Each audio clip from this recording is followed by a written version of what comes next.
How's everybody doing? It's Monday afternoon. Claim Ninja TV coming at you. Day after one of the best Super Bowls I've ever seen. If you have no rooting interest, I totally understand. So excuse me if my voice is just a little bit hoarse. So last week, one of the questions that people asked on my comments was, what about if I have a hot tub or a swimming pool or a swimming pool with a diving board, or if I have a trampoline? Why does the insurance company always ask me these types of questions? They're asking you over the phone, number one, because that conversation is recorded, right?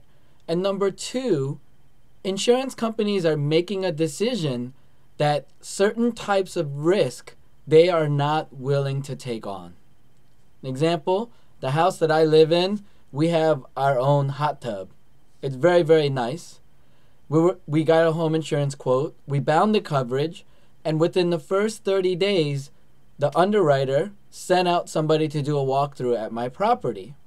When they did, they discovered that we had a hot tub, and they told us we cannot keep you as a customer. Why is that? What's so bad about a hot tub?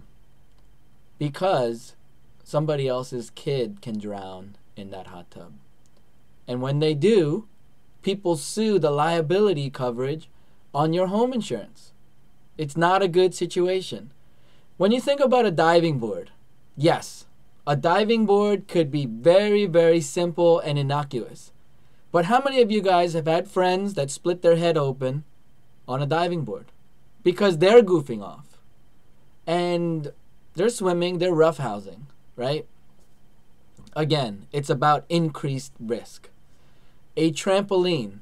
If you have a trampoline in your backyard, I guarantee that some of your insurance companies are not going to like it. They might even send you a 30-day letter saying, if you don't get rid of the trampoline, we cannot keep you as a customer. They're totally within their rights to do that because they don't have to give you insurance, right? Anything that creates additional risk and makes it so that you could get sued, insurance companies don't like it. What about the front of your house? If your pavement has uneven blocks and it creates a situation that someone could trip, guess what? During the underwriting inspection, they're fully within their rights to send you a letter and say, if you don't fix these situations on the concrete sidewalk, we're not going to keep you as a customer. All right. What else? All right, you live at a house. Great. You don't have a hand railing and it's very dangerous. Or the hand railing is very, very loose. What could happen there? Again, another 30-day letter recommending that you fix these things, right? So there's all these things that can happen, and the insurance company is thinking about, how can we not get sued? Now, when they ask you these direct questions over the phone, if you lie, it's a misrepresentation and it could lead to a denial of a claim if you actually have coverage, right? Like if your insurance company asks you, are you driving for Uber or some sort of ride share? And you say no, and you get in a car accident, right? Thanks, Scott. And you get in a car accident and you had to get in a car accident while you are driving Uber, there's a very, very high degree of chances that they will not cover you for damage. Even though Uber has damage, Uber and Lyft, I believe, only has insurance coverage for you while you have a passenger in the car.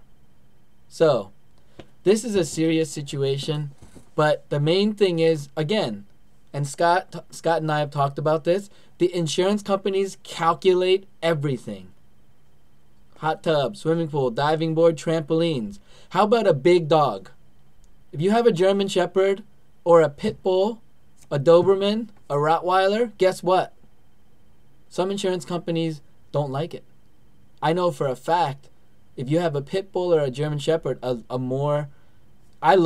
think they're great dogs.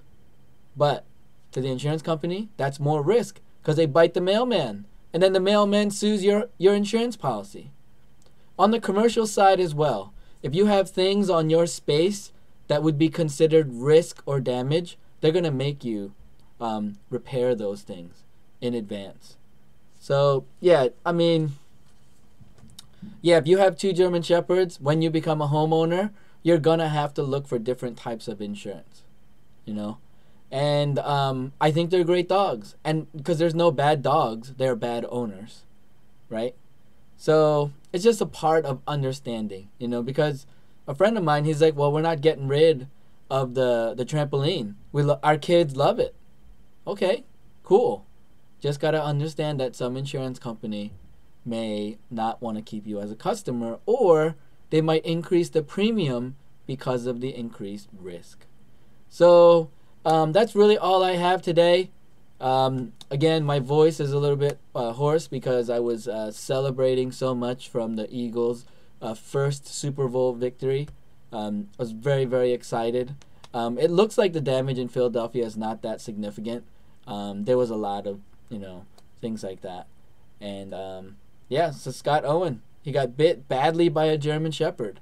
Do you know how much the medical bills are for someone that gets bit by a dog and then they decide to also sue you? That's the other thing. That's a good point. When you get injured as a child, the damages continue until age 18, and potentially it could also go beyond. So the insurance company is thinking about that kind of liability. And if your liability coverage is capped at like 301 million or 501 million, what if the total damages is 2 million? Guess what happens? They're going to sue you personally for that risk. So, again, if you guys want me to cover another topic or something, please.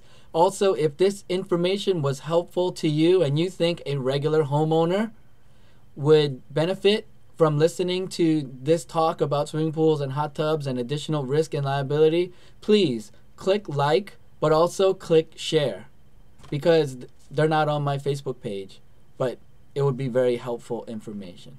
All right, everybody have a great day, and I will see you tomorrow.